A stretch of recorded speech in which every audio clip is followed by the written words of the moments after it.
മാത്രം 38,000 പേരെ പിരിച്ചുവിട്ടിട്ടുണ്ട്. ഇൻഫോസിസിൽ കുറേയധികം പേരെ പിരിച്ചുവിട്ടിട്ടുണ്ട്. അതുപോലെ തന്നെ TCSൽ 6 മാസത്തിലെ 38,255 പേരെയാണ് പുറത്താക്കിയിരിക്കുന്നത്. ഇത് വളരെ വലിയ ഒരു പ്രതിസന്ധിയാണ്.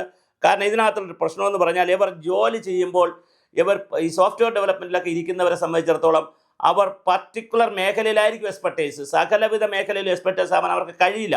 ഒരു കമ്പനിയെ സംബന്ധിച്ചിടത്തോളം പണ്ടൊരു ജപ്പാൻ പഴമൊഴിയുണ്ട്, വലതുകാലിൽ ചെരുപ്പുണ്ടാക്കുന്നവർക്ക് വലതുകാലിൽ ചെരുപ്പുണ്ടാക്കാൻ അറിയാവൂ, ഇടതുകാൽ ചെരുപ്പുണ്ടാക്കുന്നവർക്ക് ഇടതുകാൽ ചെരുപ്പുണ്ടാക്കാൻ അറിയാവൂ.